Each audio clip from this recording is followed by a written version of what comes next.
Yes, Roma wines taste better because only Roma selects from the world's greatest wine reserves for your pleasure. And now, Roma Wines, R-O-M-A, Roma Wines present Suspense.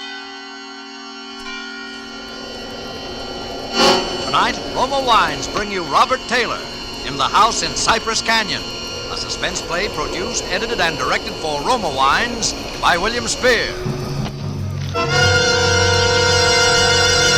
Suspense, radio's outstanding theater of thrills, is presented for your enjoyment by Roma Wines. That's R-O-M-A, Roma Wines. Those better-tasting California wines enjoyed by more Americans than any other wine. For friendly entertaining, for delightful dining. Yes, right now, a glassful would be very pleasant, as Roma Wines bring you Robert Taylor, star of Metro-Goldwyn-Mayer's Undercurrent, in a remarkable tale of suspense.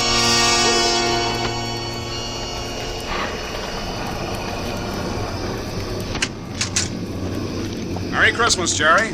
How's the real estate business?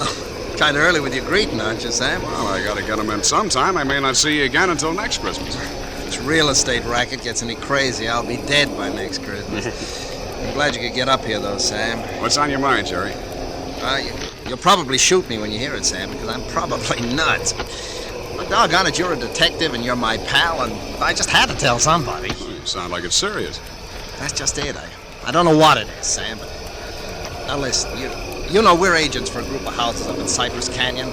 Those places that were started before the war never got finished. Oh, yeah. All I got in were the foundations, just concrete and a couple of beams. Well, they've been finished now. In fact, I'm putting up the for rent on the last of them today. What do you want? Police protection from the mob? Listen, Sam, this house that I'm talking about, it's got a number now, 2256. But before, when the men went back to work on it about 3 months ago, well, they just started when the foreman on the job brought me a shoebox that he'd found up on a beam.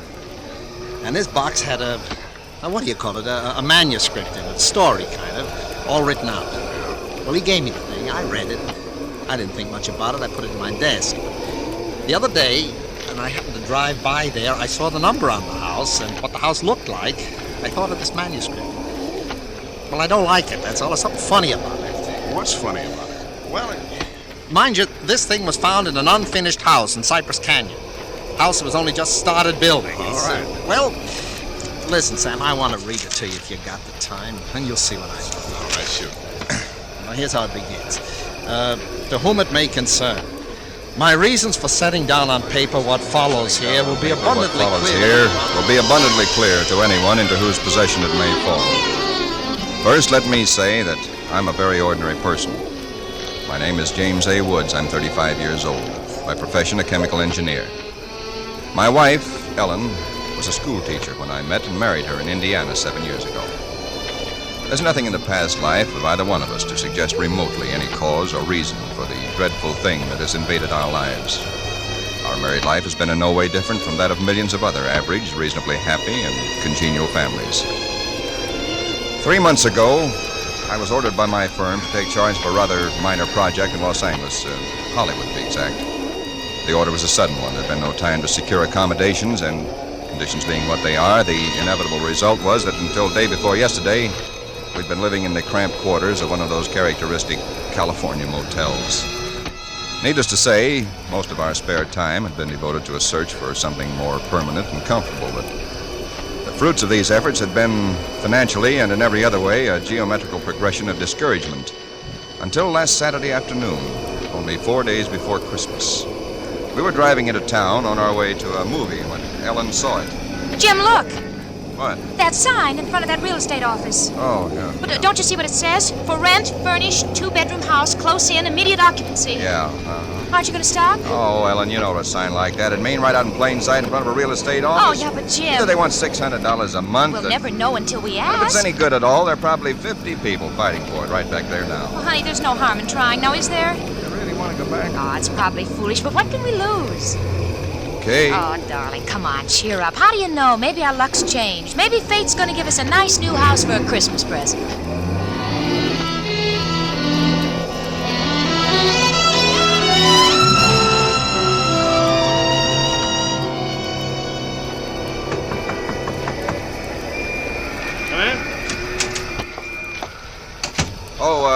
We're sorry to bother you, but we just happened to see that for rent sign outside. Oh, and, yeah, I hung it outside just this minute. Is the house available? Why, sure it is. Let me introduce myself. My name is James A. Woods. This is my wife, Ellen. How'd it do? Wow. Looks like it's fixing to rain. Yes, so it does, doesn't it?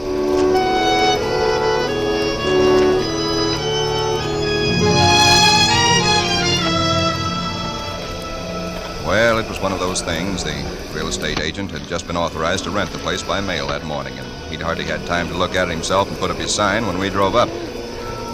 It was just an ordinary little California house about halfway up Cypress Canyon, number 2256. Just an ordinary, undistinguished little house. The agent didn't know much about it. Construction on it had been stopped by the war, and it had just been completed and furnished lately. It had been vacant while somebody's estate was being settled, and now it was owned by a bank in Sacramento. Of course, we didn't Got care this about key it. in the mail along with the authorization to rent. Only one there is, because you can have duplicates made. It's a stickly little. Oh, no, there it is. Doesn't sound as though that door had ever been opened. Well, a little oil on the hinge will fix that up. Oh, sure. Now here's your living room. Furniture's a little dusty, of course. You gotta expect that. It's good furniture, though, you say? Benson Brothers. Yes, Now, over here's a little den. Panel, you see? Radio, fireplace. Really a very attractive little room, particularly for a man. Uh-huh, yeah. Now, the bedroom's off the living room. Everything's all on one floor, you understand? It's quite nice, I think. Yes. You can see you get the morning sun here. There's a view of the canyon through these front windows. You got prospects.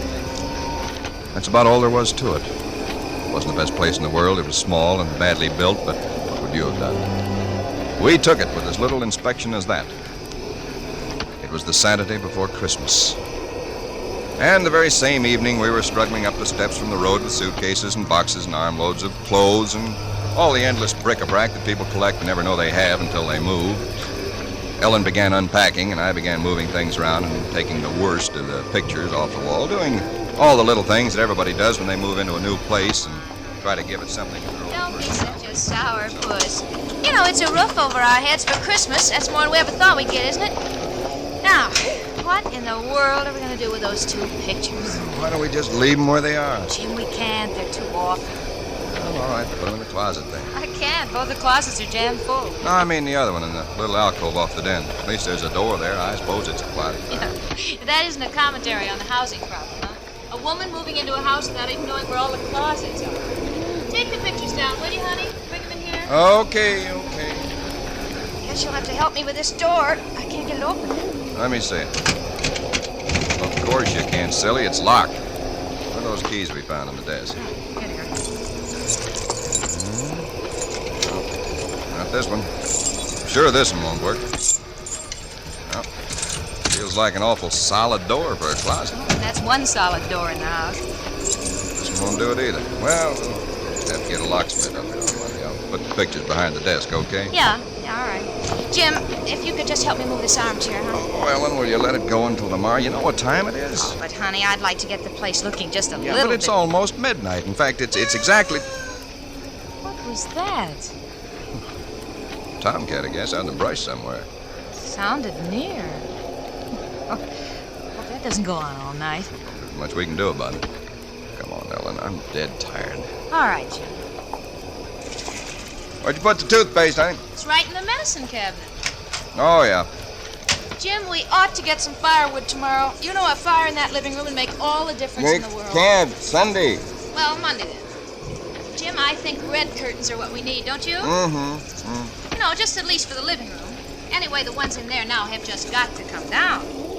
Yeah, I suppose they do. What do you think of red? Well, I guess it's all...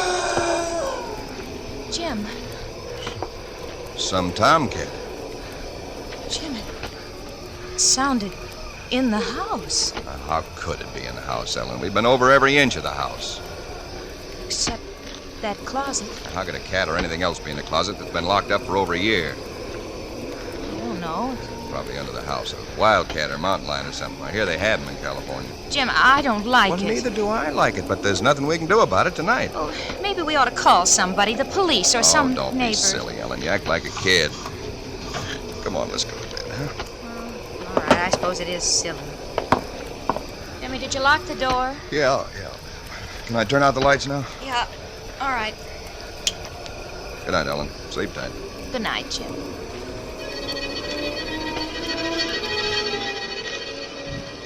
I don't know what time it was, perhaps an hour, perhaps only a half hour later. My mind was in that hazy borderland between sleep and a dream that's still part of consciousness. Then I was awake. Ellen, are you all right? Yes. Did you nightmare or something? No. I heard it too. Well, that didn't sound like any cat. Put on the light. Yeah. It seemed to be out there, Jim, in the house somewhere. I'm going to look into this. Jim, you be careful. Come on. Where's my shotgun? In the den, I think. Jim, What? there's something wet What? Wet? running from under the closet door. Sticky. Hey, Ellen, don't touch it. I had to. Jim, it's blood.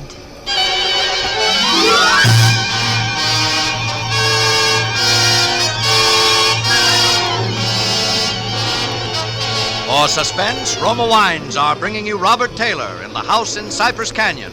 Roma Wines' presentation tonight in radio's outstanding theater of thrills, Suspense.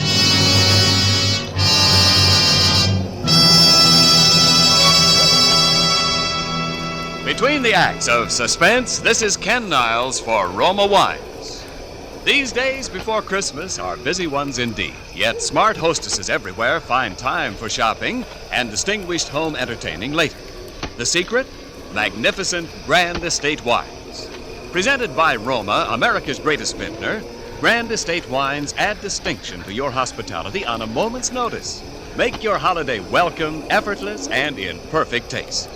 The brilliant clarity, full fragrance, and mellow taste of Grand Estate wines please discriminating people everywhere. For Grand Estate wines, limited bottlings by Roma, are born of choicest grapes, then patiently guided to superb taste richness by Roma vintner skill, necessary time, and America's finest winemaking resources. Delight your guests with Grand Estate California wines for entertaining, medium sherry, ruby port, or golden muscatel. For dining, Burgundy or Sauterne. So insist on Grand Estate wines and enjoy the crowning achievement of vintner skill. And now, Roma Wines bring back to our Hollywood soundstage Robert Taylor as James A. Woods, with Kathy Lewis as his wife Ellen, in the house in Cypress Canyon. A tale well calculated to keep you in suspense.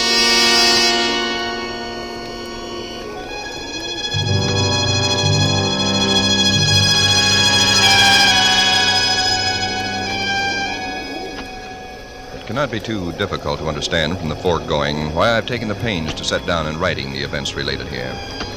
To find in one's newly rented house a closet which cannot be opened is in itself certainly no great cause for alarm. But to be awakened in the stillness of the night by unearthly cries within that house, to find oozing from under that closet door something that is unquestionably blood, that's another matter. Perhaps others might have been braver than we.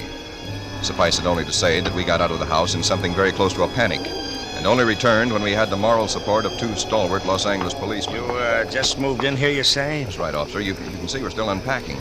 And the place has been empty right along before that? Yeah, I don't know much about that part of it. You could check all that with the real estate agent, though. Well, where is this closet? Oh, it's right in here, officer. And the blood is... Where? Where's the blood? Jim? Officer, I swear to you, there was blood on the floor less than an hour ago. I saw it. Uh-huh. It was running out from under that door. We heard that noise and we got up and then we saw it. The door was locked. Locked, huh? Well, it seems to be all right now. Hey, you folks aren't trying to be funny, are you? Isn't there anything in it? No, ma'am, there is not. Look, officer, we're reputable people. You can call my firm. They'll tell you all about me. There's nothing wrong with this closet. The walls are solid. No trapdoors. If you think I'm lying... I didn't say that, mister. Oh, you probably did hear some sort of a noise, and you got a little panicky, and, What about the blood? It got on my hand. It isn't there now, is it? Yes. Where? I feel it. Now, you folks just take it easy. You know, you're liable to hear all kinds of noises up in these canyons at night. You're from the east, you say? Yeah. And I'm sorry, officer. Ah, that's all right, that's all right. If you have any real trouble, call on us anytime. All right. Well, good night. Good night. Good night. Hey, you ought to have this door fixed. That's enough to scare you. Yeah, we're going to have it fixed.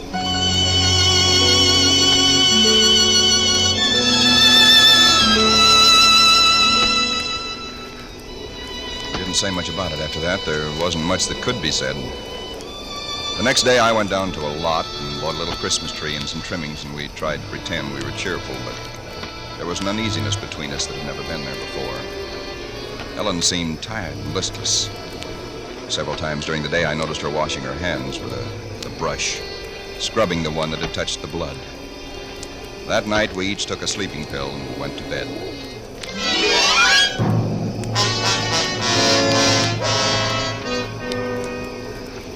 Sometime after midnight, when I was suddenly wide awake and staring into the darkness. In some way, I knew at once and instinctively what had awakened me. Ellen was not in her bed nor in the room. The nameless thing I feared gripped at my heart until I could scarcely breathe. I opened the bedroom door and started through the house, putting on every light that I could find. There was not much to search, but I searched thoroughly. The living room, the kitchen, bathroom, den, even the garage. And all the time, the dread of looking where I knew at last I must look. For I think I knew from the very first time where I'd find her. It must have been a full minute that I stood before that closet door. Then, I opened it. She stood there rigid, her arms at her sides, her fingers extended like claws. Her hair was over her face, her eyes stared out of it. Her lips were drawn back in a grin like an animal at bay. For a moment, I was frozen with the horror of it. I stretched out my hand. Very deliberately, she turned her head and sunk her teeth until they met into the flesh of my forearm. I'd raised my hand to strike at her, but already she'd relaxed her hold and gone utterly limp. She would have fallen unless I'd caught her. I carried her into the bedroom and laid her on the bed. Strangely, at that moment, my only thought was how I might revive her. Until I saw that it was not a faint, but a sleep that she'd fallen into. A sleep as deep and heavy as though she'd been drugged. And so I left her. But for me, that night, there was no sleep.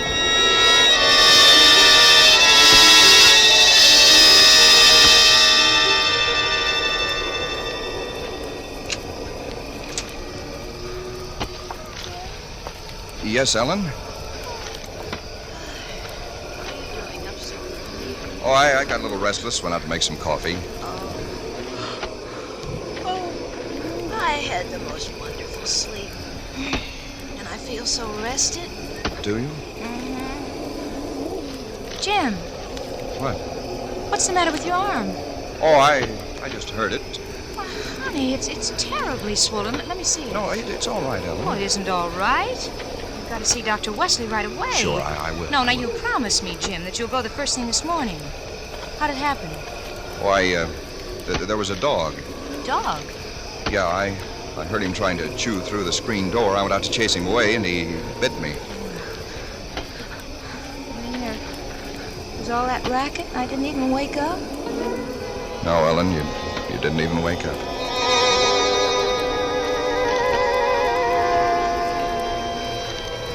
It was clear to me that Ellen knew nothing of what had transpired the night before. I went to my office that morning and made a pretense of going over routine business, if only to restore my mind to some semblance of calm by the sight and sound of common, familiar things. Pain in my arm had become a persistent, dull throbbing. I made a late appointment with Dr. Wesley. He treated my arm with something of an arched eyebrow. He said, Well, I've never seen anything quite like it before. That is such a rapid onset of infection.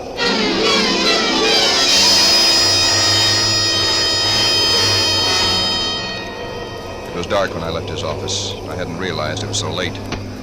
Driving home, my car seemed sluggish until I saw the needle on the dashboard and realized that I was pushing it to the utmost of its speed. That I was racing home to prevent something before it was too late, before the darkness had conspired against me. For somehow I already knew with certainty that it was the darkness and the night that I had feared. The curves of the canyon seemed endless. And then the cold fear leaped up inside me. My house, too, was dark. I went slowly up the stone steps from the road, looking, praying for some sign of light or life. There was none. The house was empty. Ellen was gone. I looked with the same self-torturing thoroughness, and in that closet first of all, knowing as I did so that it was hopeless. And so, alone in that empty house, I waited, powerless and helpless now, deadened in thought and will, empty as the house itself, save only for the overwhelming sense of a terrible foreboding. For some time in the early hours of the morning, I snapped on the radio, shortwave. Why? Surely a minor question now. I only know that I did. And then I heard it. Car 58, car 58, go to Laurel Canyon, the 4000 block. A report that a man has been injured or attacked. Condition thought to be critical. Ambulance will follow. That is all. I was there almost before the police, edging my way through the little crowd, staring down at the man lying there in his white uniform under the streetlight. Yeah, the milkman, poor guy. I heard him scream, but when I got here, he was just like this. There's nothing All right, on it. stand back, stand back. Please stand back. Well, you again. I heard it on the radio. I lived just down the road. Yeah, I remember. What happened? Well, take a look. Maybe you can tell us. He was dead. And he was lying on his back. And his throat had been torn out, as though by the fangs of some wild animal.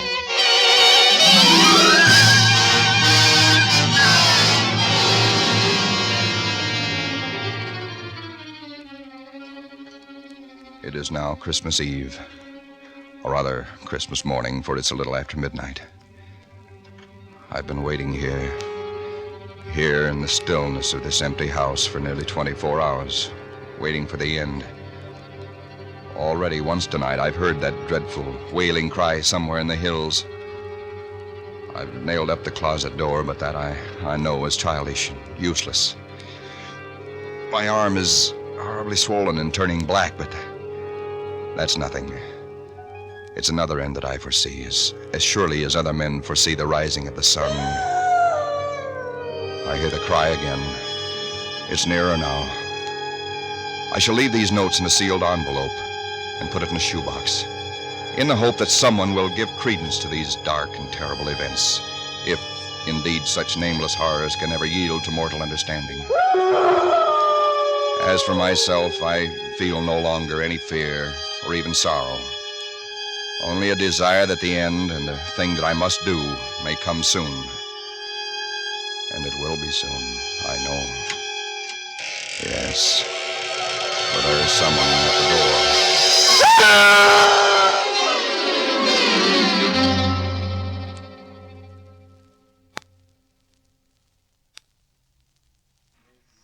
Someone at the door. Huh. What do you make of it, Sam? It's quite a yarn. But what of it? That's what I thought. Now, listen, that's not quite all of it. Huh? Clip to it's a newspaper clipping. Listen. Hollywood, December the 26th. Police reported what was apparently a case of murder and suicide in Cypress Canyon sometime in the early hours of the morning. The victims were James A. Woods, a chemical engineer, and his wife, Ellen. Preliminary investigation indicates that Mrs. Woods was killed by the blast of a shotgun in the hands of her husband, who then turned the weapon upon himself. That she fought desperately for her life, however, was evidenced by the disorder of the room and the severe lacerations inflicted upon her husband about the neck and arms. This is the second tragedy to be reported in Cypress Canyon within 24 hours, the other being the unexplained death of Frank Polanski, a milkman.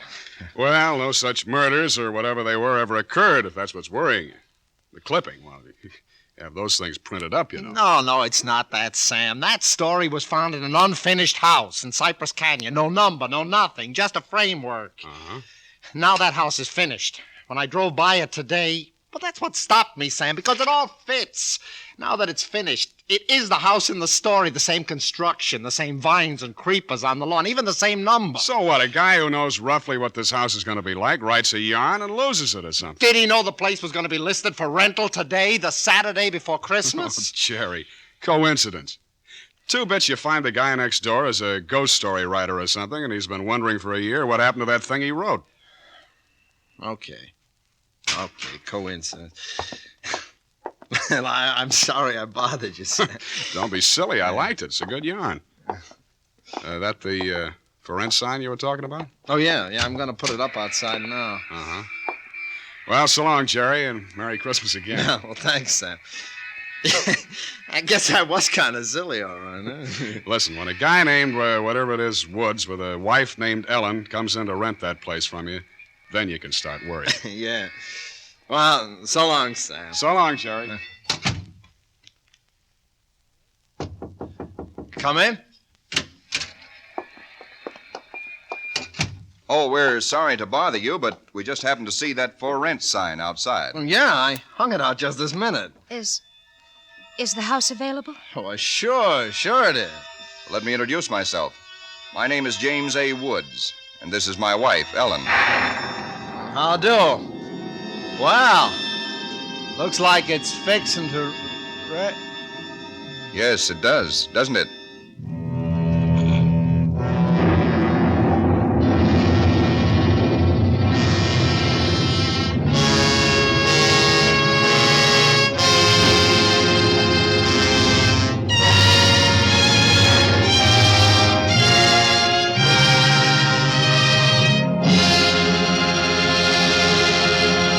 Suspense. Presented by Roma Wines, R-O-M-A, Roma Wines, selected for your pleasure from the world's greatest reserves of fine wines. Tonight's show marks the third birthday of Suspense on the air, and this is Ken Niles asking our star of the evening, Robert Taylor, to help us celebrate. Why didn't you tell me before, Ken? If I'd only known, I'd have baked a cake. Well, Bob, all Suspense parties are surprise parties. As an old hand on Suspense, you know that in our plays, the tables are usually turned on the star. So tonight, although it's our birthday, we're going to give you a present. Here it is, a gift basket of Grand Estate California wines from Roma, America's greatest vintner, to our distinguished anniversary guest, Robert Taylor. Thanks, Ken. You turn a nice table. And you can set a nice table with Grand Estate Burgundy in your basket, Bob. For Grand Estate Burgundy means rare dining pleasure. Adds memorable distinction to holiday dinner. Even everyday meals are outstanding in taste when Grand Estate Burgundy is served. Yes, all Grand Estate wines presented by Roma are limited bottlings of outstanding taste excellence. Well, that I know about Grand Estate wines, Ken. But did you know that for Grand Estate wines, Roma selects only the choicest grapes? Then the ancient skill of Roma master vintners, necessary time, and America's finest winemaking resources guide the cuvée of this grape treasure to rich taste luxury. That's why discriminating wine users everywhere look to Grand Estate wines as the crowning achievement of vintner skill. Reason enough. And now, Ken, who's all set to star on Suspense next Thursday? It's that very wonderful actress and wonderful girl, Miss Susan Peters. Susan will appear as a young lady in straitened circumstances who finds herself mistaken for a very rich young lady and who is forced into continuing the deception with murder as a result. I'll certainly make it a point to listen. And before I go, I'd like to thank this really great company of actors who have played with me tonight, and particularly Kathy Lewis, who played Ellen. Thank you, Bob. Tonight's original Suspense play was written by Robert L. Richards. Next Thursday, same time, you will hear Miss Susan Peters as star of Suspense. Produced by William Spear for the Roma Wine Company of Fresno, California. This is CBS, the Columbia Broadcasting System.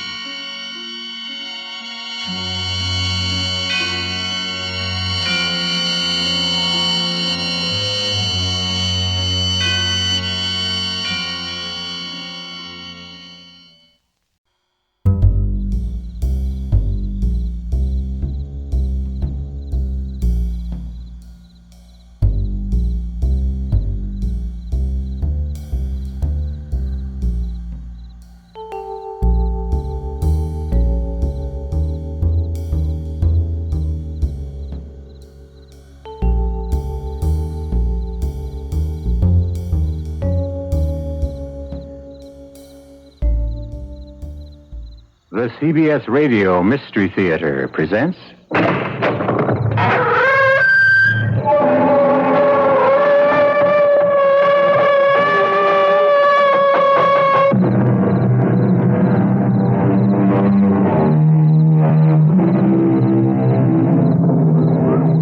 Come in.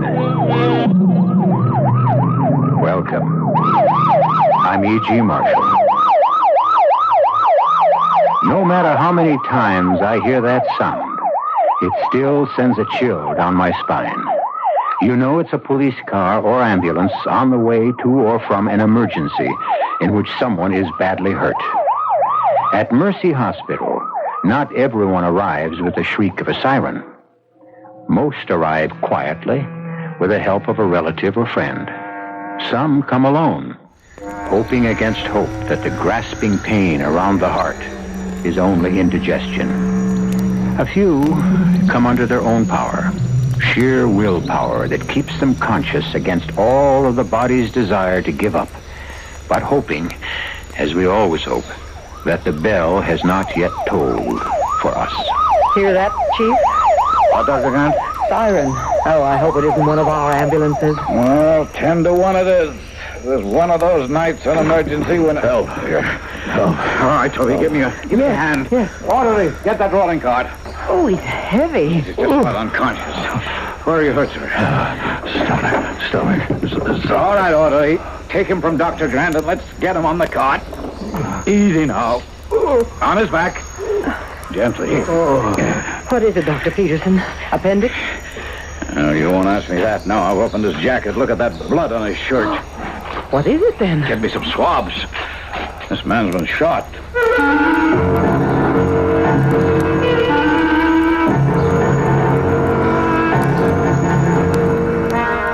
Our mystery drama, The Witness is Death, was written especially for the Mystery Theater by Ian Martin and stars Joan Shea and Ken Harvey. It is sponsored in part by Contact, the 12-hour cold capsule, and Anheuser-Busch Incorporated, brewers of Budweiser. I'll be back shortly with Act One. You've seen the Budweiser commercials on television, and maybe you've wondered how long people have been putting that famous Bud label on things. Well, not as long as the brewers of Bud have been putting things on the label. Things like a list of Bud's most important ingredients. Quote, brewed by our original process from the choicest hops, rice, and best barley malt. And things like the following statement. This is the famous Budweiser beer. We know of no brand produced by any other brewer which costs so much to brew and age. Our exclusive Beechwood aging produces a taste, a smoothness, and a drinkability you will find in no other beer at any price. Unquote. Yes, brewing beer right does make a difference.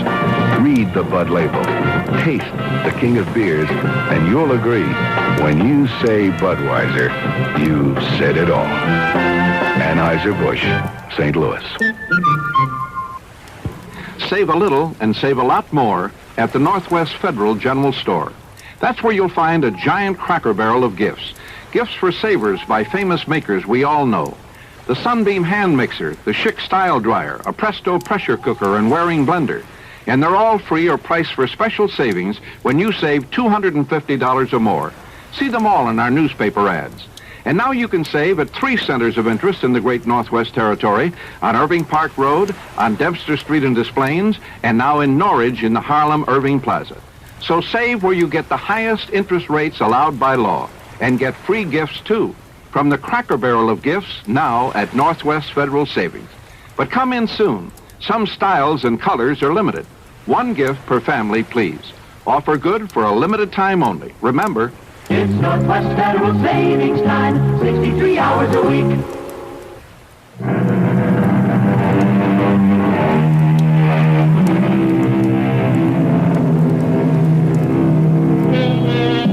A man has been shot. How? Why? Who is he? By whom was he shot? A jealous husband? A jealous wife? In anger or cold-bloodedly? Sheer accident or with malice aforethought? All these questions must wait as Dr. Brian Peterson works quickly and deftly, knowing this man is on the borderline between life and death, and trying to find out who he is. Can you give us your name, sir?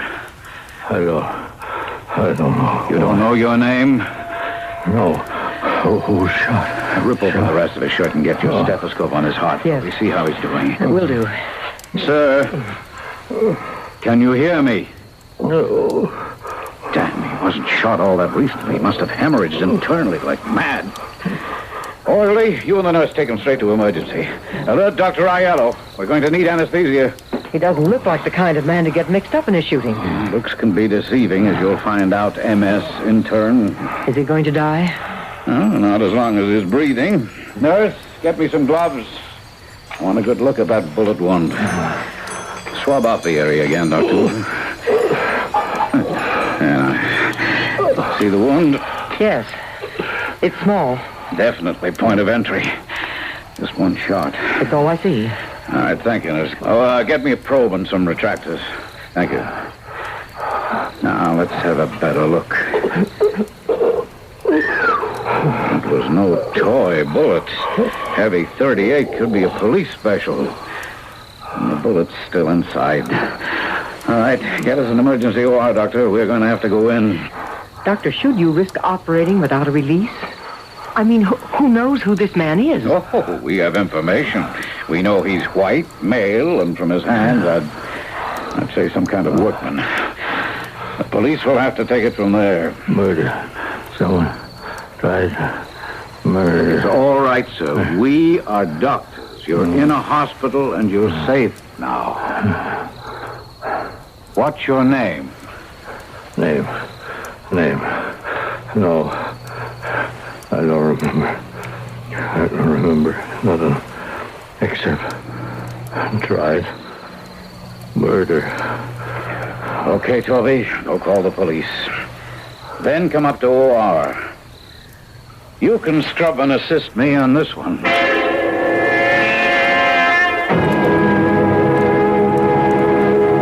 Any change? Well, he's holding on. You got the police? Yes, they're on their way. They have an idea who our mystery patient might be. Have they? Well, the sooner we get that bullet out of his insides, the happier I'll be. It's behind his spleen, resting on the spine. You say the police think they know who he is? Yes, a man named Roy Richardson. That name mean anything to you? Of course. Don't you dames ever read the papers? Of course not, Doctor. We're always too busy curling our hair or recoloring our nails. Oh, don't get your back up. Well, then stop looking down your nose. I happen to have been on duty 60 hours out of the last 72. No, I haven't read the papers. Who is Roy Richardson? You know who Augie Larch is? Well, he'd be a little hard to miss. Our big-time racketeer who got nailed on income tax evasion and is about to go on trial? Yep, you know why. Oh, because someone in his organization was willing to turn state's evidence in order to... Roy Richardson. That's the guy's name. Yeah. He's a witness. If we can bring him through.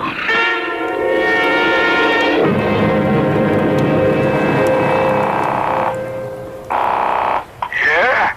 Augie? Who's this? Johnny A. Johnny Angel. Where are you? The hospital. You know that. You dropped me after we fought. Okay. I just had to be sure. Your phone safe? Yeah. It's a public phone right here. When you hold a big yap, just give me the number. I'll call you back on a safe phone.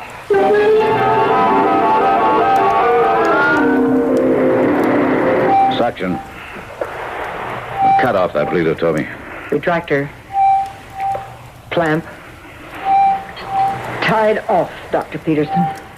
Yeah, that's a little better. Now we can see what... Oh, there's the trouble. It's a big slug with lots of velocity. Must have bounced around plenty. Bullet forceps, nurse. There's the baby. Yeah, 38, all right. Soft-nosed. Just hope we don't have too many intestinal perforations. Hold on to that, nurse. Please hold on to it. I don't see any damage to the vital organs. Mr. Richardson is still going to be lucky to pull out of this one. And even if he does, to stay alive. One way or another.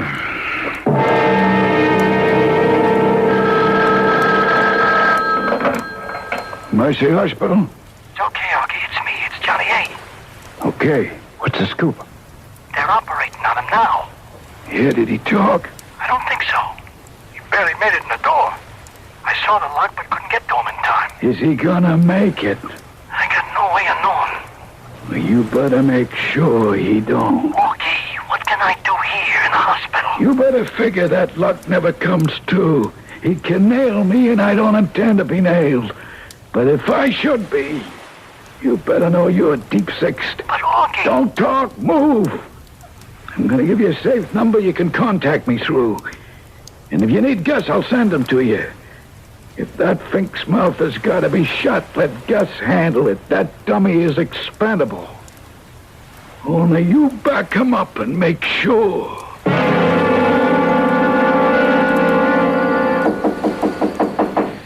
Come in. Dr. Peterson? Oh, yes. Detective Sergeant Sam Marshall. Oh, how are you, Detective? I'm sorry to have kept you waiting, but I just got down from the operating room. How's your patient? Good constitution. He came through a very tough operation very well. He's going to live then? Well, I can't tell you that. The next 24 hours will tell. I understand he was in no condition to talk when he got here. That's right. Or give his name? That's right. Just something about murder. But I had a notion from Dr. Grant, who reported the bullet one, that you had a pretty fair idea who he was. Well, we know that a witness in a trial due to start next week against Augie Larch disappeared last night, or at least somewhere between midnight and 8 this morning. Roy Richardson. Yeah. We've been keeping his picture out of the papers to protect him. It looks as if you didn't do a very good job of that, Sergeant. Richardson was the one who ducked us. Is this the man you operated on, Dr. Peterson? Well, no. No, I've never seen this man before in my life. That's the way a cop's life goes, Doc. Now I've got to open a new file. Who the devil is your John Doe? Well, we found no identification on him. Looks like that's your problem, unless... Unless what? Well, unless... I guess everyone can't resist trying to play cop, Sergeant, but when this man got to the hospital, he'd been carrying that slug in him for some time. Huh? I don't see how he could have made it on his feet for so long unless... Uh-oh. What is it? Look down there. There's the parking lot for the hospital. Huh? See that car down there? Huh? Next to my red convertible? Is that yours? No. I hope I can do a better job of parking than that. Anyway, isn't that space reserved for doctors? Yes, but it's also right near the emergency entrance. Come on, Sergeant. Maybe we can find out the easy way who Mr. Roy Richardson isn't and just how he's mixed up in this. There's blood all over the seat. Don't touch the wheel, Doctor. You find anything? Registration for the car. Joseph C. Wilson, 1440 Fourville Avenue. Height 5'11", 1/2.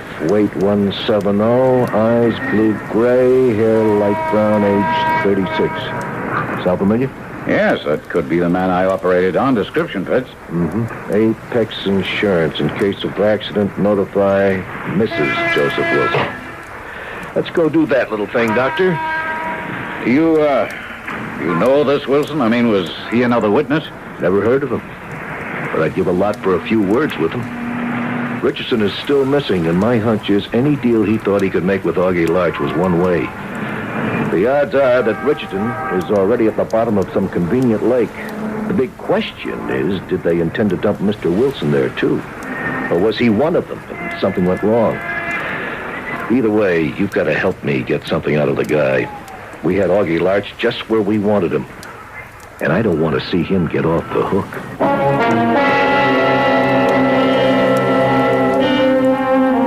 All they that take the sword shall perish by the sword. Is Joe Wilson's fate just retribution? Or is he an innocent victim? Is he another unfortunate possessor of information about the illegal operations of a ruthless criminal?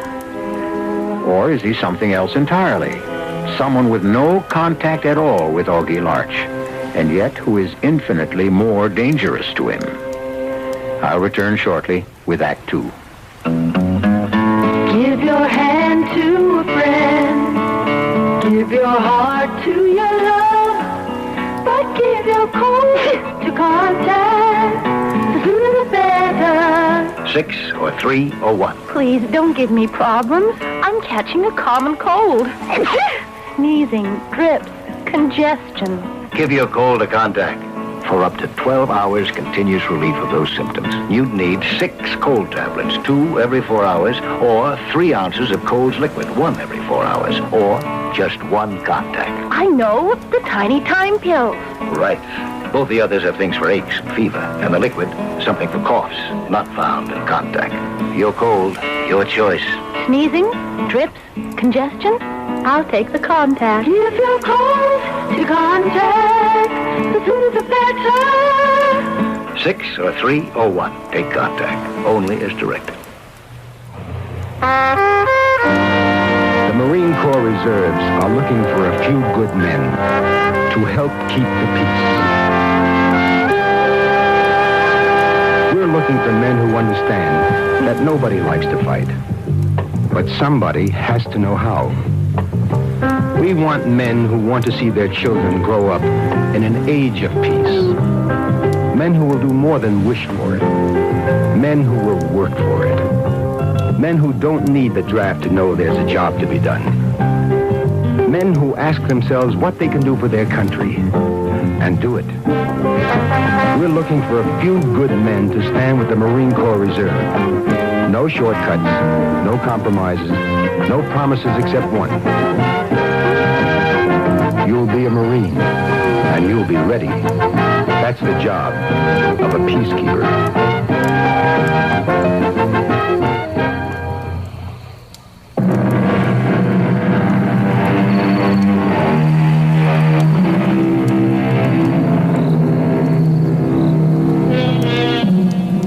At the hospital, in the intensive care unit, lies the man for whom we seem to have found a name. But while the doctors monitor and fight to save the patient's life, Detective Sergeant Sam Marshall doggedly follows his job of finding out if he really is Joseph C. Wilson.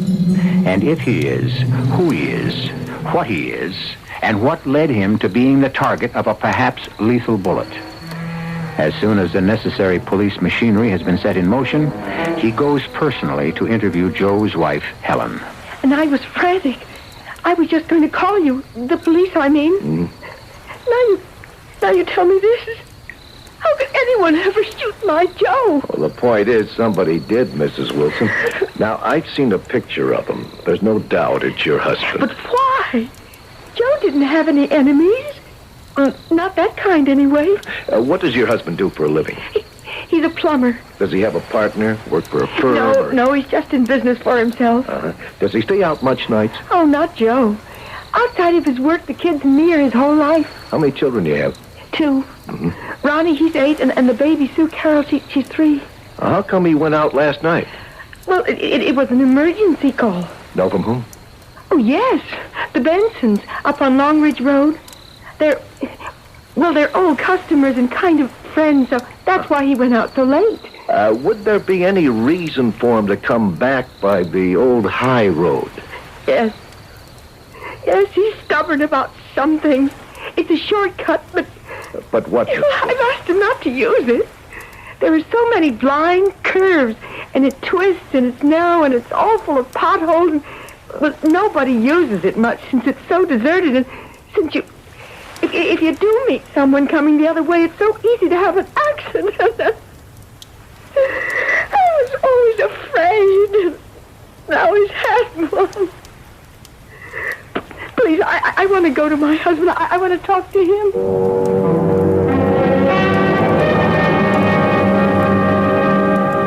Morning, Mr. Wilson. I'm Dr. Peterson. How am I doing, Doc? Thanks to a good, strong constitution, fine. You got any pain? Some. Helen. Does Helen know about me? Yes. What happened? Oh, just that you were shot. That's all any of us knows yet. There is a detective of police down in my office who would like to... I want to see my wife first. Yes, she's right outside. Nurse, you can get Mrs. Wilson and bring her in. Doc. Yes? Could I see her alone for a minute? Well, if you promise not to overexcite yourself. I don't want to scare you, but you're a long way from being out of the woods yet. I promise. Joe, darling. Helen, baby. You all right, honey? Oh, me. I can eat anything, even a lead slug. Well, I'll give you two a moment alone. Come on, nurse. Joe, what happened? They're gone. They just stepped outside the door. What are you mixed up in? I'm not mixed up in anything. Why are you so scared? You got shot, didn't you? I want to know why. I can tell you, but I'm not so sure about... Oh, why did I take that shortcut after all the times you asked me not to? Helen, I think I saw a guy murdered. And I don't want to start throwing any weight around, Doctor, but if there's any possibility your patient in there may die, I need a statement and some information from him. I don't know if I can permit that, Sergeant. His wife was allowed to see him this morning. Only for a little while, and only if she didn't allow him to get overexcited. I promised to take it easy. It's just... Well, Roy Richardson is still missing. Without him, we have no case against Augie Larch. Very well, then. But a few minutes, and I'm going to be in there to make sure you don't upset him. Be my guest. Why should I upset him if he's got nothing to hide? This is Detective Sergeant Marshall, Joe. He wants to ask you a few questions. I'll do, Sergeant. Feeling better? Well, kind of weak, like... Go ahead. You're a plumber, Mr. Wilson, huh? Yep. And last night you were called on an emergency job late after dinner. That's right, the Bensons. Good customers, good friends of mine. Mm-hmm. They sprung a leak in the main water valve coming under the house. I had quite a time of it before I could get a new washer in there. And afterwards, you came home by the old high road? That's right. Saves about 3 miles over going around a new road. At what time was this, Mr. Wilson? Oh, 11, maybe 11:45. And what time did you leave to go to the Bensons? Around 7:30. Got there maybe about 8. Mm-hmm. 3 hours to put in a washer?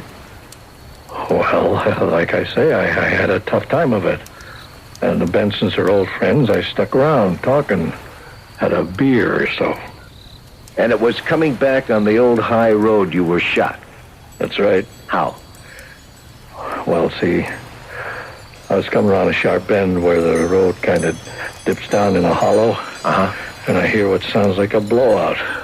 So I hit the brakes, slow down as I come around the bend, and I see in my headlights this car parked off the road by the lake, facing me, with the headlights off. The car was off the road? Well, half on the shoulder. And right beside it, there was two other guys lifting someone like he was hurt. I stopped, and I got out, and I yelled, "Could I help?" And before I knew it, one of them pulled a gun and took a shot at me. And hit you? That's why I'm here. What did you do then? What would you do? I dived from my car and got to lift the engine running, and I took off right past him like a hound dog with a bee up his tail. They shoot at you again? Sergeant, I don't know. All I knew was I was hurt and heading for the hospital. Another thing to thank God for. They hadn't pulled off the road. I'd never got past them. You know Roy Richardson, Mr. Wilson? Name's familiar, but... You ever hear of Augie Larch? Oh, you mean the gangster, the mob guy? Now, you tell me. Was he one of the men you saw murder Roy Richardson? Oh, I don't know for sure who was murdered, or even if it was. Oh, you must have seen these men in your headlights. Could you identify any of them for us? Oh, I don't know. If you'd be willing to try, huh? Well, I guess. Sure. I mean... All right, Sergeant, I'm sorry, but I'll have to stop you. That's quite enough for now. Okay, you're the doctor. But I'm going to have to talk to him again. Just so long as it won't endanger his life. Oh, don't worry about that. His life is just as important to me as it is to you, Doctor. But from here on in, I'm going to do everything I can to protect it.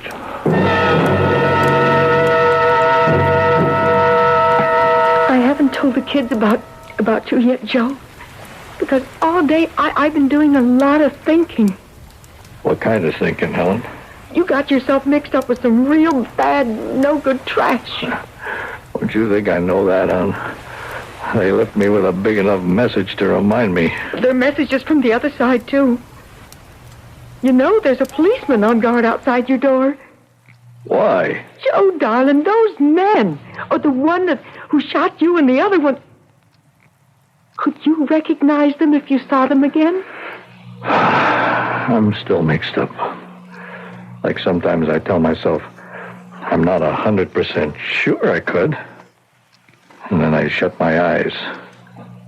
And I know I could pick them out in that jam-packed ballpark.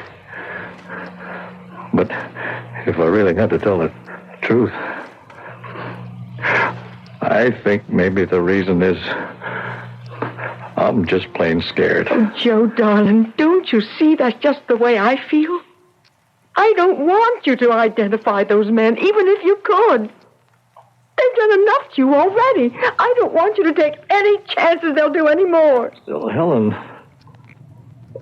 I gotta do what's right. Why? You didn't ask to get tangled up in this filth and crime? You want all of us to creep around scared to death from here on in if you identify these men? Ronnie?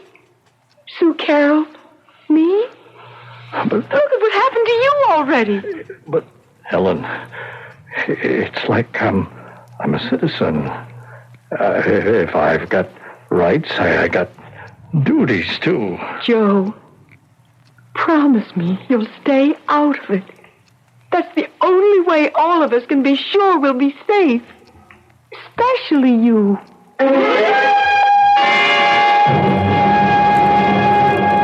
You're sure, Sergeant Marshall? Positive identification, Doctor. He hadn't been in the water that long. After talking to Mr. Wilson, we located the spot where the shooting took place. We had a crew with us, and they brought up Richardson the third time down. Bullet through his head. So there goes your witness on the evasion of taxes trial. Small potatoes. Now we can get him on a bigger rap. Murder? If your patient, Mr. Wilson, comes through. Can I see him now?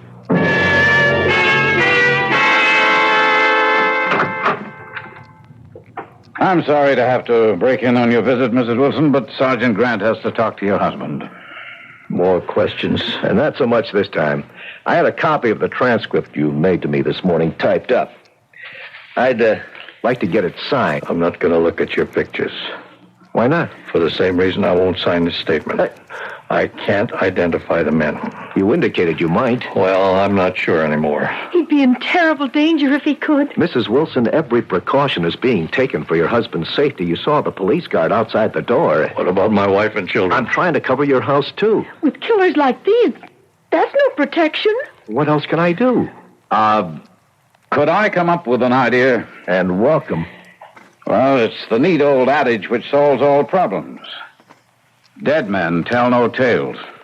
I don't understand. Well, look, suppose everyone thought your husband had died from the bullet in him. What would those gunsels have to worry about then? You release that story to the press, I'll substantiate it. A big little white lie, Doctor. Would you be willing to look at the pictures then, Mr. Wilson? And make an identification, if you find one? Or two? Helen? Oh, Joe, I don't know what to say. If everyone is willing to put themselves out like that, how can we let them down?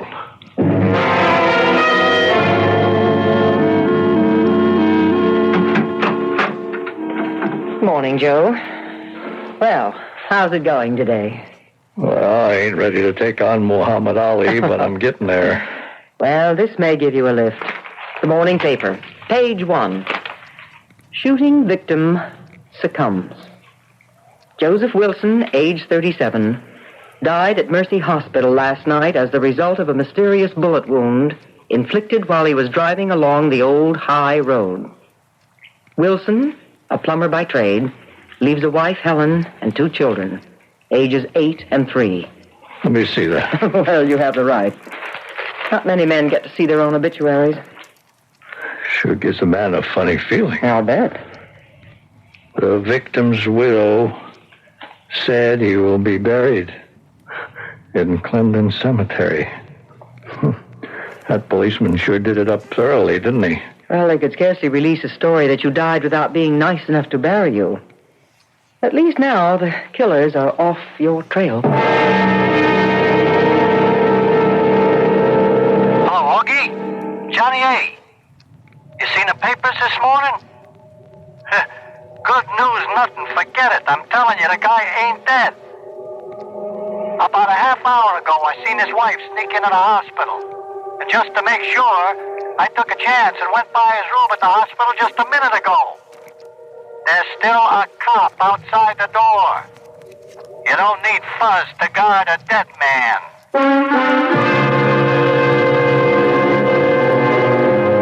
So, it appears that our innocent bystander is still in jeopardy. Has a brilliantly performed operation saved his life, only to have it threatened once again? I'll return shortly with the answer to that, and Act 3. Inside you're free. Inside you're free after all. You hear freedom spirit like a wild bird call. Inside you're free. Inside you're free after all. Living free. Living free. You feel like breaking loose, and so off you go in a Skyhawk. Buick's sleek, low-slung 2+2 road machine. Its streamlined nose thrust rakishly ahead, its spirited V6 engine supplying the motion. All of a sudden, living free becomes second nature. Skyhawk. Catch one at your Buick dealer now. Inside you're free. Inside you're free after all. Living free. Living free. Living free. Hi, Mal Belair's here with an interesting fact about water, brought to you by your local Culligan man. Did you know that in the United States, there's almost 20 times as much water in the ground as there is water on the surface? For example, Florida alone has more underground water than all the water in the Great Lakes combined. And speaking of the Great Lakes, there's a popular misconception that Lake Michigan water is soft. However, According to a government study, to be classified as soft, water must contain less than 3.5 grains of hardness per gallon. And Lake Michigan water contains about 8 grains of hardness per gallon. So, call your local Culligan man. Ask him to show you the difference that hardness makes. Whether you have Lake Michigan water or other than Lake Michigan water, you'll be astounded. There's no cost or obligation, so call your Culligan man today. You'll find him underwater in the Yellow Pages. This is WBBM Chicago, News Radio 78. The time is 11:06. It's 10 above at Midway. It was Robert Burns, the Scottish poet, who penned the lines, "The best laid schemes of mice and men gang after gley." Certainly all the plans to protect Joe Wilson by announcing his apparent death have been negated by his wife's thoughtless and untimely visit, and the fifth columnist in the hospital. Unfortunately, the doctors and the police are unaware of this. Still, what can men, even as desperate as Augie Larch, do to stop Joe from identifying them now? It ain't good enough, Johnny. But Augie, what else can I do? I don't know. What a fool I was to be with you when we rubbed out Richardson. The way it was, we didn't have time to handle it any other way. All I know is this isn't just beating a little income tax evasion. My neck is on the line for the big M. So's mine, Augie. Yeah, well, that's what I'm counting on. I'm sending you Gus. Between yous, you better figure out some way to make that orbit come true. Okay, boss. But don't you give Gus a gun. I'll handle that end if we need it. Don't worry, it's muscle I'm sending you. I wouldn't trust him with a gun either. But don't forget, I don't care how you do it, but I want that witness dead. Like I said, it's my neck on the line too, Augie. One way or another, that's just what he'll be before the day's out. And Mrs. Wilson is up with them now, still? I guess so. I've been on rounds. After all our arrangements, why did you let her go up there? She was already in the hospital and on his floor before I bumped into her by accident. I tried to argue her out of it, Doctor, but she insisted on seeing him. Yes, and if those mobsters are having the hospital watched, the whole cover scheme may be out the window by now. Well, even if he was dead, she had a right to come and make arrangements for his funeral. Yes, I suppose. But when Sergeant Marshall turns up, he'll probably blow a gasket. But the damage, if any's done already, so there's no use our getting excited about it. One thing we can do. What? Smuggle her out of here the best way possible without a chance of her being seen. Fourth floor nurse's desk. Well, this is Dr. Peterson. He is. Oh, yeah, well, would you tell him I'll be right down? That's the sergeant. He's downstairs. Now, look, Tully, I'll go down and delay him a little. We can't wait for dark. You go along to the room and get Mrs. Wilson out of there. All right. I don't care how you do it, but if possible, without being recognized. Honey, I don't care how long you argue with me. You're not going to change my mind. Joe, why should you risk your life? Ellen, I know you love me. But you should have gone on out to Dayton with the kids like we planned. You took an awful chance coming here today when I'm supposed to be... I know. But I told you. I sent the kids off last night, and your mom and pa were going to meet them. I couldn't go, Joe.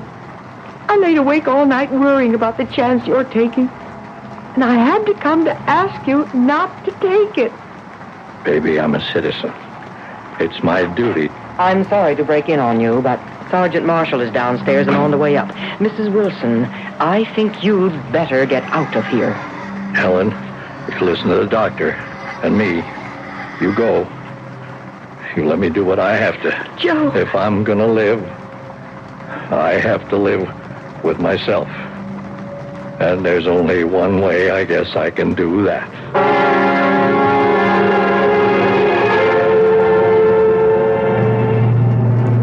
I'm not going to try to pretend I'm not sorry the wife came here, but there's no sense in worrying over spilt milk, Dr. Peterson.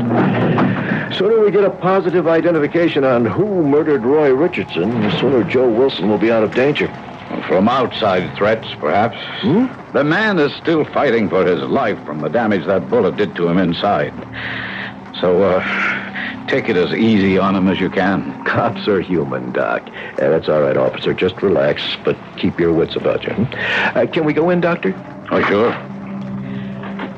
Well, afternoon, Mr. Wilson. This shouldn't hurt too much. I've brought some pictures, so it wouldn't be too heavy. I had the computer select them so you didn't have to wade through the whole mug file. For example, this here first one. Do you recognize him as one of the men you saw carrying Roy Richardson's body the night of the murder? Why, that's, I've seen his picture in the newspapers. Yeah, he's a prominent man. Was he one of them? I like to get something straight first. Ask. If I identify the guys, what happens then? Oh, we pick them up and arrest them. And I'm out of it? Well, not exactly. Why not? Because your statement would not be admissible in court unless you're there to be questioned not only by the state, but counsel for the defense. Due process of law. I see. Why do you ask? It's all right, I'll get that. Because I'm afraid my wife will feel I sold her and the children down the river. It's the other way. You're buying her, your children, and yourself freedom from fear. I'm sorry, there's some flowers for Joe. Special receipt requested. Flowers for a dead man, huh? There's a card. Here.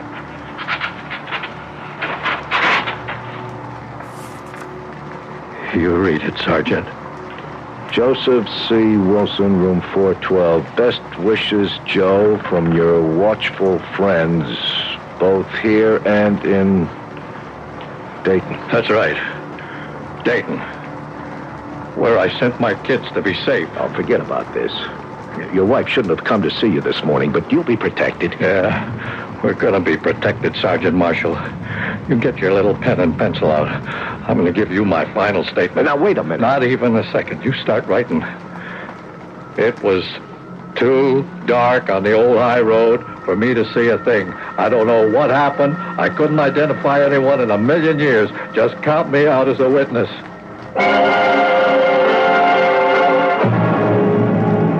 Oh, Toby, you look bushed.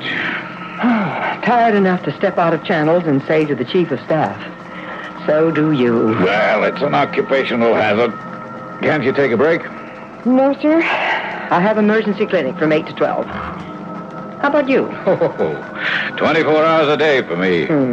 Cheer up. The further you go, the worse it gets. Well, happy clinic. Oh, it shouldn't be too bad. It's a Tuesday. Tuesdays always seem to be slow for some reason. Well, then, let's hope it runs true to form.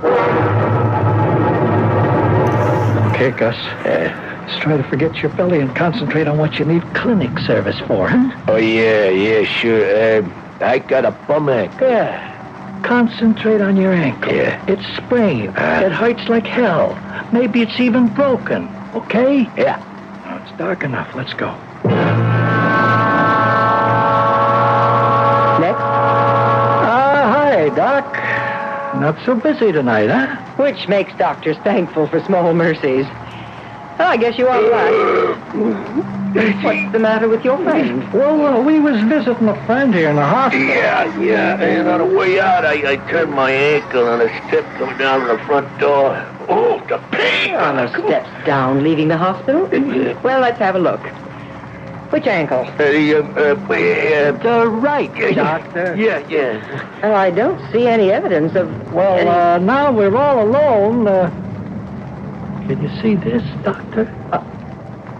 A gun? That's right. Well, you must be paranoid.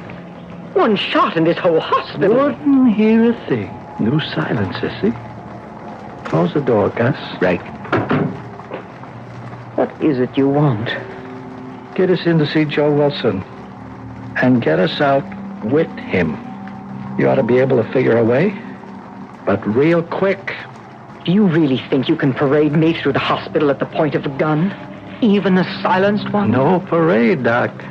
Nobody's going to pay us any attention. You're already dressed the part. Gus on a rolling cart like this here. You get me a set of whites like an orderly. We're taking poor Gus and his badly sprained ankle to X-ray or wherever. Now let's stop stalling and get moving. Okay, Gus, you just lie down. Yeah. Now, Doc, you on the front end of the cart, and me pushing on the back. Only stay on the side, real close. Feel the gun. What are you going to do with Mr. Wilson when you get there? Get rid of him. But I promise you, he hasn't identified anyone to the police. He ain't gonna have the chance. And what about me?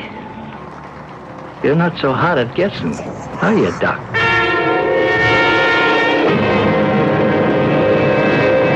Hi, Toby. Dr. Grant. What you got there? Badly sprained ankle, Doctor. It may be a break. Going to X-ray. Why don't you let the orderly take him? Let's us have a cup of coffee. I'm afraid I can't, Doctor. This is a little more serious than that. It looks like he has a recturus pylorum.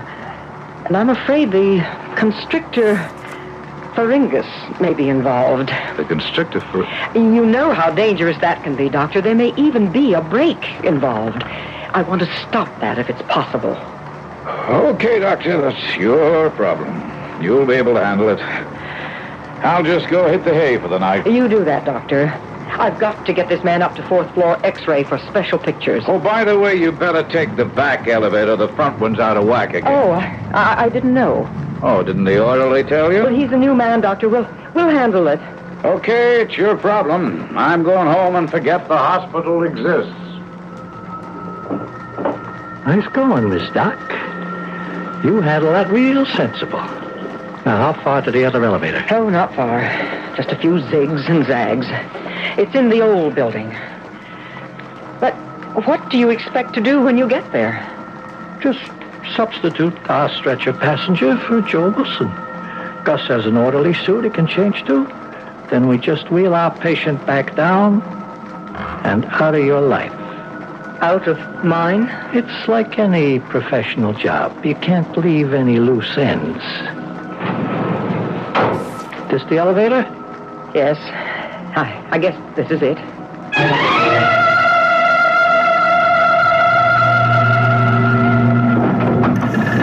Now look, this is the last lap. So far, everything has gone pretty smooth. Now, let's keep it that way. Okay, Gus, you all dressed? Yeah, these white things feel nice. Fine. Just let's concentrate on trundling this cart past that cop with the doctor's help and pick up our boy. Now, when we get to the cop... You already got to him, Johnny Angel. That's a police positive in your back. Just don't move. Or you, Gus. I got 3 guys covering you. Step aside, Dr. Grant. Don't try it! Oh, damn. You shot me. I warned you. Okay. Oh, I guess you got me all the way. But Augie Larch ain't getting off scot-free. Don't worry. Joe Wilson will be able to identify him now. How come you nailed me? Oh, you shouldn't fool around with doctors, Johnny, eh? Male or female. You're just not smart enough. What do you mean? Well, you tell him, Doctor. Well, Gus was supposed to have a sprained ankle. When Dr. Peterson asked me what was the matter with him, remember what I told him? Some double talk. I said he had an erecturus pylorum. What's that mean? It's a very small muscle at the base of the hair follicles. You gave me the old double O. Yeah, not the ankle. A muscle at the base of each hair in your head. It's enough to make your hair stand on end. Isn't it, Johnny Angel?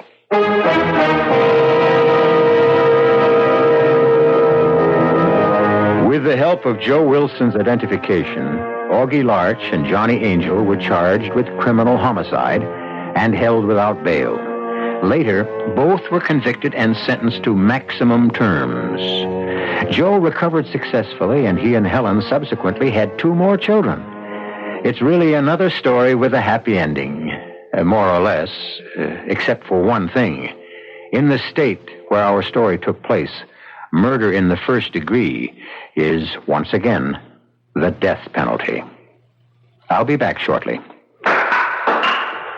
Some people think we play ping pong all day. They're wrong. The USO isn't all fun and games. Today, the USO has millions of problems like this one in Germany. My family's going crazy living in a tiny apartment. Where can we live? Today's USO has millions of problems like this one in Asia. I'm hooked on drugs. Where can I get help? Or this problem in Athens. Our marriage is breaking up. Can you help us? Today's USO has little time for ping pong. We've got serious work to do. We've got lots of new problems here and overseas. The problems are big. How big? Well, if someone asks you, who needs the USO? Tell them, we do! We do! Over 5 million American military personnel and their families need today's USO. And because we get no government funds, we need all your support. Please give to USO through the United Way or local USO campaign.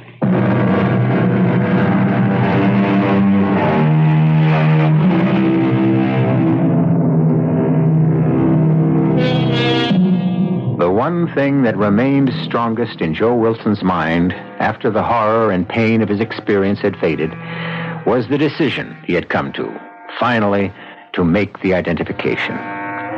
For whatever satisfaction the criminal's attempt to stop him may have given them on the way to the grave, for the rest of his life, Joe had a far better one. He could face himself every morning in the mirror and be sure, more than most of us, that he was a man, and a good one. Our cast included Joan Shea, Ken Harvey, Sam Gray, and Ian Martin. The entire production was under the direction of Hyman Brown. And now, a preview of our next tale. How did this happen? I mean, to your leg. Well, he was chopping wood. His foot slipped and the axe caught him right at the ankle. It didn't seem like such a deep cut. He's had worse. So we bound it up and he went about his business for a couple of days and then the swelling started. And then the fever set in. Oh, feel his forehead. He's burning up. Where's the axe? The axe? The axe, the thing that caused the whole mess. Where is it? Well, right there by the door. What are you going to do, Mr. Mather? You won't cut my leg off, will you? Oh, of course I'm not going to cut off your leg. I'm going to punish this axe. I'm going to make it suffer. I'm going to torture it.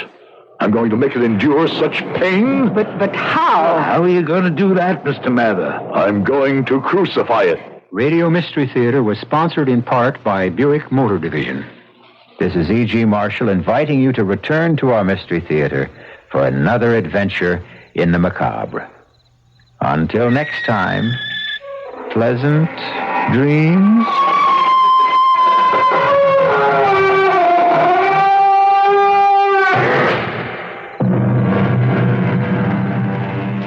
This is WB.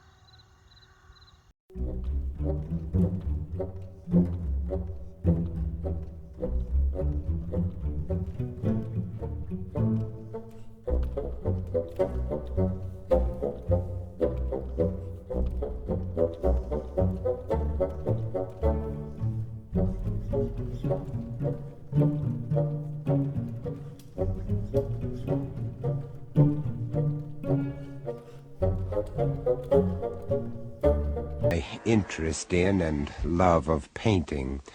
My wife calls it a passion. Indeed, I have very fond memories of my early years in London when, as a student of art history, I shared a flat in Baker Street with... That's another story. I'll tell you about it sometime. Actually, I paint a little myself, but primarily my interest has always been in buying paintings, some for my personal pleasure, but even more for galleries. Sometimes I've traveled across a continent from one end to the other in pursuit of a painting. In the early days, especially, half the excitement lay in the chase and half in the gamble, the backing of one's own judgment. As you may imagine, this passion of mine has led me to some very strange places and into situations one would never have thought possible. There was one such situation, so bizarre, so frightening, so disastrous, as to be almost unbelievable. Oddly enough, I was reminded of it only last week when I was driving through Winchester, for it was here, 20 years ago, that I unwittingly triggered off an awful chain of events. I shall call my story Lot 132. It was a cold day, I remember, and probably as much to keep warm as anything else, I'd strolled into a small auction room just off of the High Street. The auction was about halfway through. Lot 132. A portrait of a man. Early 19th century. English school. Artist unknown.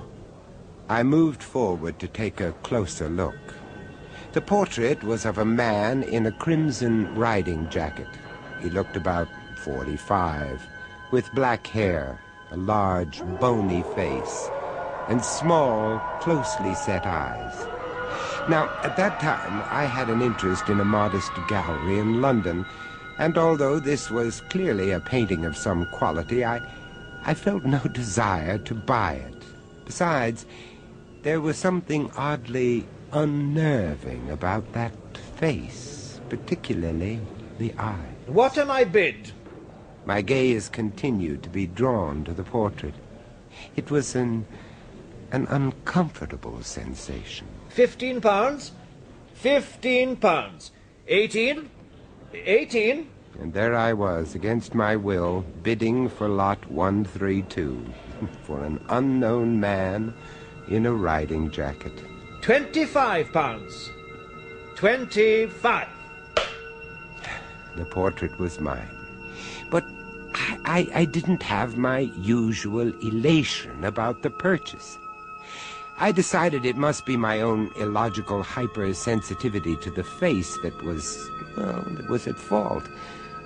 When I got back to London, I put the painting in a small anteroom of the gallery and forgot all about it, until a few days later, when an old acquaintance, Michael Emsley, called on me. Oh, Michael, it's so good to see you. And what a surprise to find you here. Why aren't you in New York? Oh, that's next month. I can never give up with you. How are the children? Marvelous. Simon away at school yet? No. At the last minute, we decided against it. Oh, why was that? It's very simple, really. Neither Marion nor I wanted some frosty matron to have the rest of his childhood. Right. You know, as a foreigner, I have never understood why the English take the trouble to have children, only to banish them for 8 months of the year to some Bastille of learning. Well, Marion's always been opposed to the idea. How is that beautiful wife of yours? Beautiful? Actually, Marion's the reason I'm here. She has a birthday soon. And you'd like to buy her a painting? That was the idea. But something modest, of course. Oh, yes, of course. Now, why don't we have a conducted tour? We walked through and talked about the paintings that interested Michael.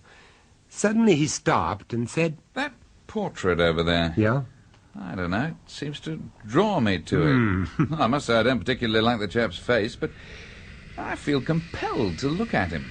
I'd noticed that throughout the conversation of the past hour, no matter where Michael had been standing in the gallery, he turned round time and again to stare at the face. You know what I mean? Yes, I do know what you mean. I bought it in Winchester last week. Winchester? Mm-hmm. That's Marion's hometown. Well, then perhaps he's an ancestor. Vincent, what a good idea. Sorry, I'm not with you. Well, she's often said she'd like a few family portraits to sport on the walls. I see what you mean. But supposing she doesn't like him? That's a point. Look here, why don't you take him on Apro? Would you mind? Not at all. I've known you long enough. And so, after we'd exchanged a transaction slip, Michael Emsley took the portrait, promising to give me Marion's answer in a couple of weeks. I must admit, I wasn't sorry to see it go. One evening, about 2 weeks later, I was sitting in my study at home, browsing through a recently acquired folio of early 19th century drawings and engravings.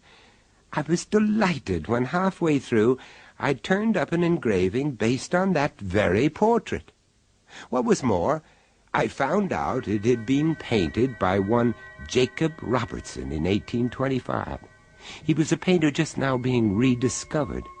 And the sitter was identified as Nathaniel Jeremiah Blackwell, 1782 to 1830, cloth merchant. The name rang a bell, but that was all. I was about to telephone Michael the news of my discovery when I noticed the time. It was almost 10:30. Well, I don't know about you, but I dislike being disturbed by the telephone after 10, so I decided to leave the call until morning. So the next day I called the Emsley household.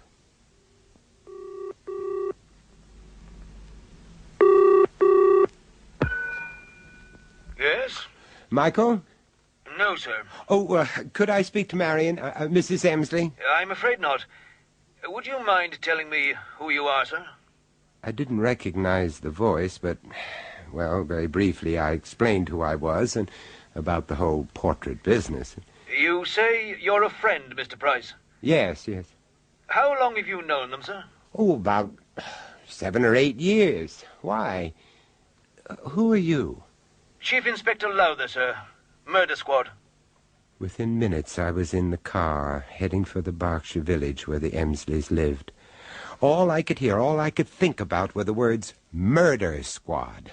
What in God's name had happened? My heart was pounding as I drew up at the house. Chief Inspector Lowther met me at the door. Come into the sitting room, please, Mr. Price. All right.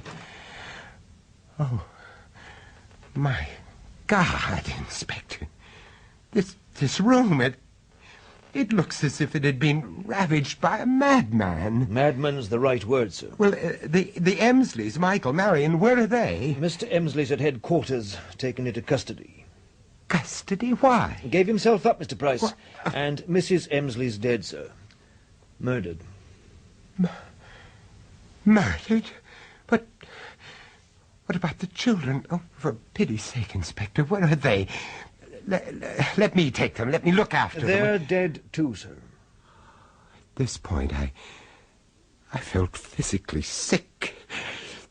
My knees seemed about to give way, so I sat down in the only chair left undamaged. As I did so, I noticed lumps and streaks of blood spattering the walls, the curtains, and the carpet. The inspector must have thought I was going to pass out because he poured me a brandy, and we went outside into the fresh air. Gradually, he told me the details. It happened about 10:30 last evening, sir. It seems that Mr. Emsley, for no apparent reason, suddenly went berserk and attacked his wife with a hatchet. Then threw her body into the swimming pool. But, Inspector, it simply can't be true. Marion, he adored her. The children, what happened to them? Poison, Mr. Price. Oh, my God. Weed killer in their milk. Forensics say they were both dead by 9 o'clock. Oh, did Michael Emsley do this, too? I'm afraid so, sir. It's just about the most hideous murder I've ever known. After that, the inspector questioned me about Michael. Well, not being a really close friend, I couldn't tell him very much, except that he was the gentlest of men and appeared to be completely devoted to his wife and family. There seemed to be no clue to this sudden, unaccountable violence. When I spoke a little later to their old housekeeper, Mrs. Thomas, the poor woman looked deathly white and was clearly distraught. I keep telling them how kind he was, but I don't think they believe me. There was nothing cruel about Mr. Emsley. It was you who raised the alarm, wasn't it? Oh, yes, Mr. Price. I heard this strange sobbing noise, you see. More like an animal in pain. What time was that, Miss Thomas? Oh, it must have been about midnight, sir, so... Well, I jumped out of bed, and that's when I found him. Where? By the swimming pool, sir. And it was too late to stop anything, Mr. Price. He'd already thrown poor Mrs. Emsley's body and... Yes. Look, did he try to attack you? Oh, no, sir. Crying like a baby he was. And when he saw me, you see, he told me about the children. Yes. Oh, my poor little loves. Oh, it's all my fault, Mr. Price. If only I hadn't let him take up their bedtime drink. Well, didn't he usually? Oh, no, sir, no. I did that, you see, always. But last night, he insisted. Insisted? How do you mean? Well, he fairly snatched the mugs off the tray and told me to get out the way. Well, that doesn't sound like him. No, sir, it wasn't. But, well, he had been a bit funny for about a fortnight. Funny, you mean bad-tempered? Yes, yeah, with the children and with Mrs. Emsley, sir. Oh. Well, perhaps he was worried about his work. I couldn't say that, but I know Mrs. Emsley was worried about him. The way he'd sit in his study for hours just brooding. Not himself at all. And he'd been like this for about 2 weeks. Just about, sir. Oh, dear, I can't believe it, Mr. Price. I can't believe it. Before leaving, the inspector reminded me about the portrait. When he saw the transaction slip, suggested that I take the painting back with me to London. It was hanging in Michael's study. For a moment, we looked at it together. A thoroughly evil-looking so-and-so, isn't he? Evil. That was it. I didn't know that you could actually smell evil, but you can. That study stank of it. Nathaniel Jeremiah Blackwell seemed to dominate us, and I felt an aura of what I can only call satanic triumph emanating from that canvas. But I tried to put this down to imagination and my own wretched state of mind. As I left the house, the police had started to empty the swimming pool of its red water. It was a sickening sight. Within hours, the portrait was once again in the back room of the gallery, and although privately I decided either to lose it or even destroy it, I said nothing to my partners. I could hardly tell them that I destroyed a painting of quality simply because I had a feeling about it. The next morning I flew to New York on my prearranged business trip, and a month later I found myself in a library in Washington, D.C. Idling away an hour or two, I came across a newly published encyclopedia of criminals and criminology. Flicking through the pages, I found this entry.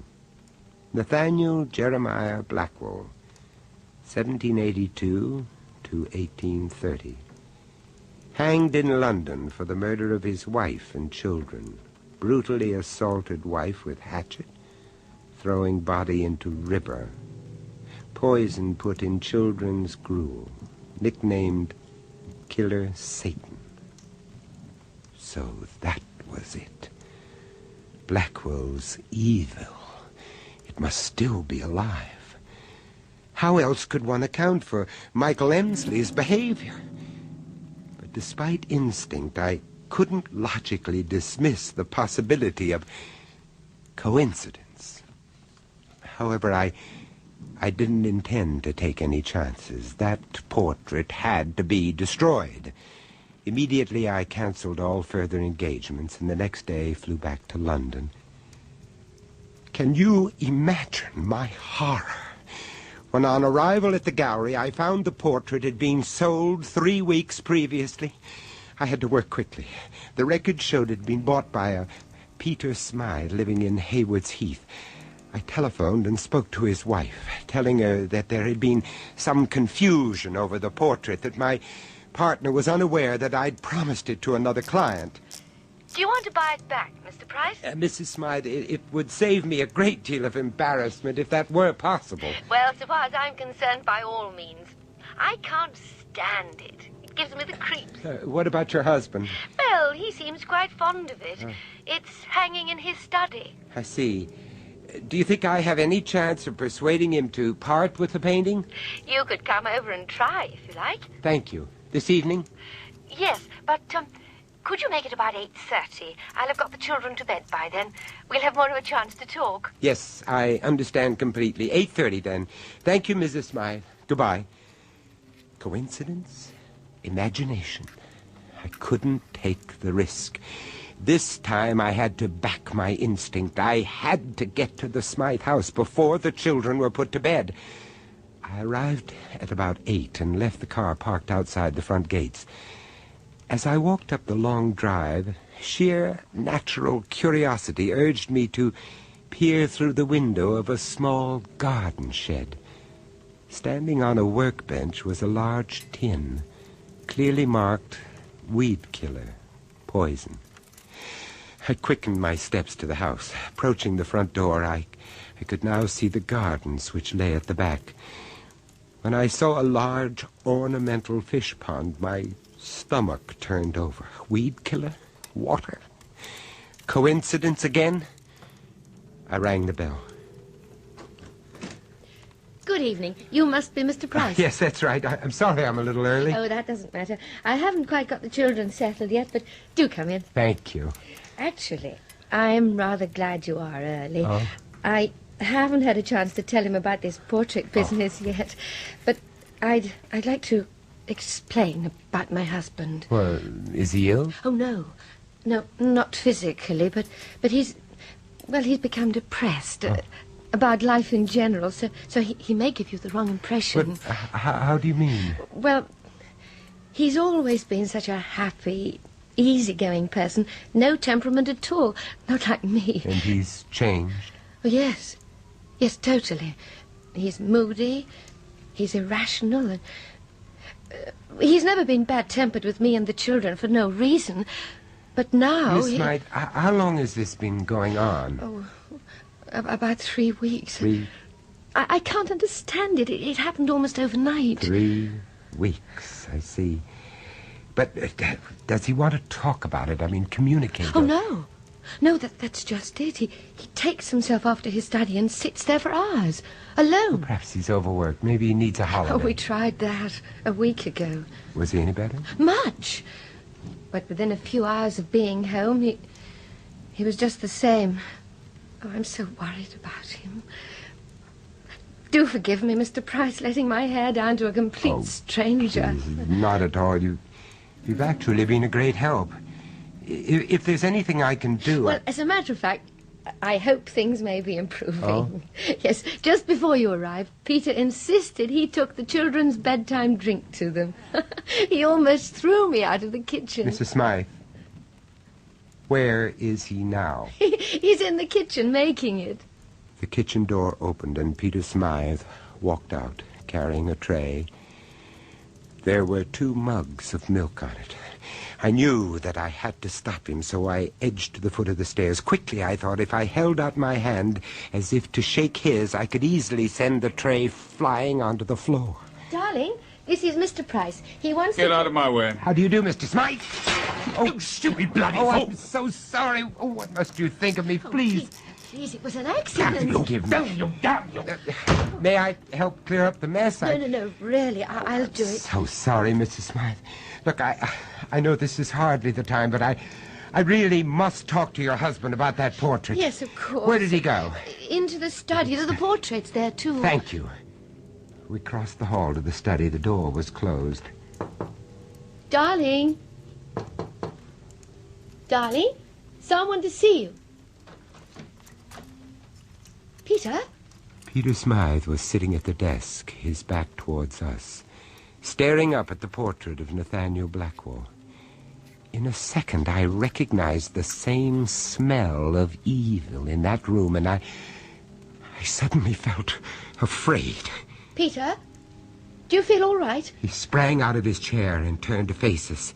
In his hand, he held a small hatchet. Peter, what did... He moved swiftly, like an animal, around the desk. You bitch. You whore. I hate you. Peter! What's the matter with you? Quickly, I moved between him and the desk, and standing behind him, grasped both his wrists. Whore! I hate you. Peter, please! He struggled with me, but I clung on. Finally, I managed to wrench the hatchet out of his grasp. As I swung round, my eyes met those of Nathaniel Jeremiah Blackwell, and in a split second I knew either that portrait must be destroyed or we should be.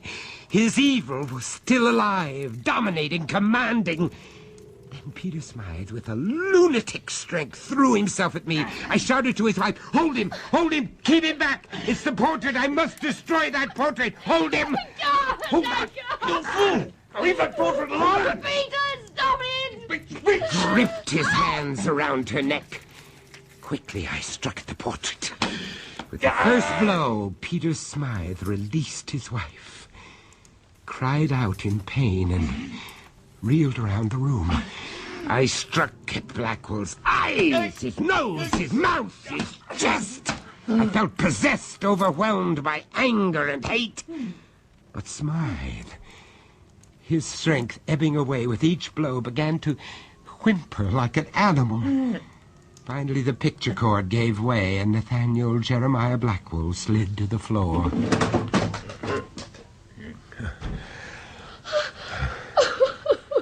Peter, he's dead. No, Mrs. Smythe, he's not dead. Just wait a moment. Be patient. No, we must get a doctor quickly, No, please. there's no need for that. Your husband has simply been released.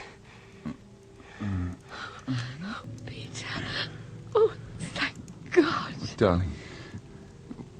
What happened? You... Nothing happened, Mr. Smythe. Oh. Will he remember, do you think? Only as one remembers a nightmare. At first, a few details will remain clear. And then gradually, in time, all will be forgotten. And by you too, Mrs. Smythe. I haven't hurt you, have I, darling? No, my love. You haven't. Not you. What strange powers a painting can have. Sometimes good, but in the case of Nathaniel Jeremiah Blackwell, evil. Hours later, after I'd burned what remained of the canvas, I told the Smythes the whole story. There was one thing I didn't tell them, however, but I'll tell you. When the portrait crashed to the ground and Peter Smythe lay exhausted in his wife's arms, I noticed the vermilion paint of Blackwell's hunting jacket had come off the canvas and lined the knife edge of the hatchet. That was understandable, but why had so much appeared on my hands and streaked my wrists? Old paint should flake or powder. But this was wet, very wet. When I washed my hands a few moments later, I knew why. It wasn't paint. It was blood. Do any of you listening at home have portraits hanging on your walls? Are they of unknown sitters? Be careful how you look at them. You never know. Goodbye.